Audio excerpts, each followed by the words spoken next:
तो hi guys, welcome to Prashant institute. और part 3 हमने पढ़ लिया था और आज है डे 4 चैप्टर 1 का। तो आज हम देखने वाले हैं अवतल दर्पण के उपयोग।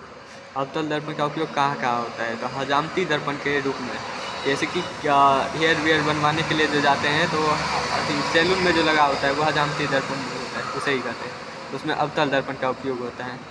रोगियों के नाक कान गले के जांच में, सोलर कुकर में, सर्च लाइट में। सर्च लाइट जैसे कि होता है शिकारियों सब के पास होता है और पुलिस सब के पास जो होता है उसे सर्च लाइट कहते हैं। गाड़ियों का अग्रदीप, हेडलाइट में, टेबल लैंप में।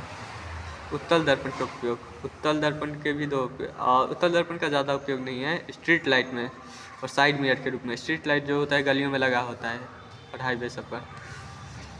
अवतल दर्पण का उपयोग हजामती दर्पण के रूप में क्यों किया जाता है?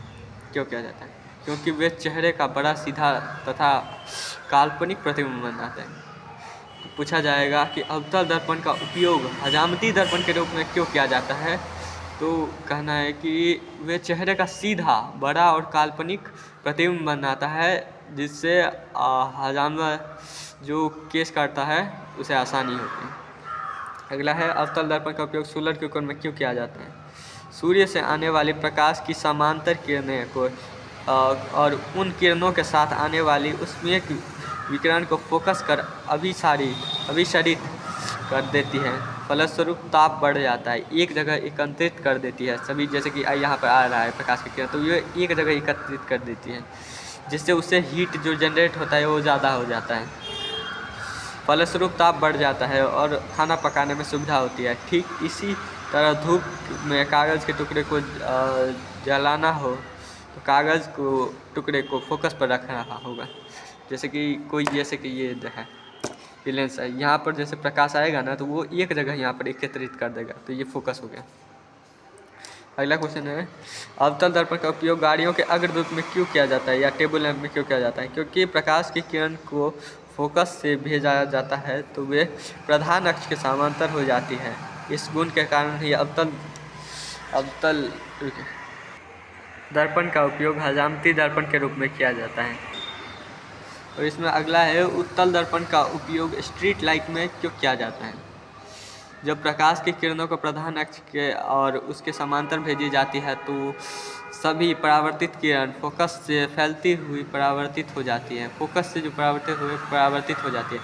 इसी गुण के कारण ही उत्तल दर्पण का उपयोग स्ट्रीट लाइट में किया जाता है। लाइट जो होता है वो फैल जाते हैं, मुख्य अक्ष के समांतर आती है।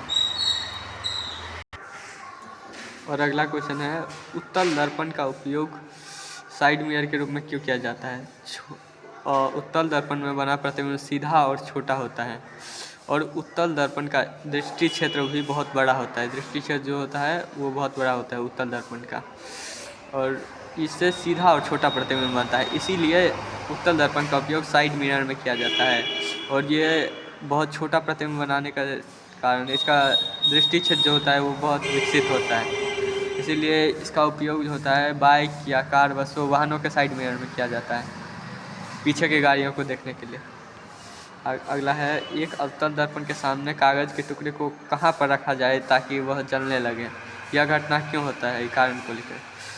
और फोकस पर रखने पर कागज़ जलने लगता है क्योंकि उत्तल दर्पण में प्रधान अक्ष के समांतर आती हुई प्रकाश की किरणें एक बिंदु पर जमा हो जाती है, तो फोकस पर रखा जाती है तथा फोकस से गुजरते इस कागज़ को जलने लगती है। जब प्रकाश फोकस पर पड़ता है तो कागज़ जलने लगता है। आई होप कि आपको ये वीडियो अच्छा लगा होगा। Thanks for watching by Prashant institute.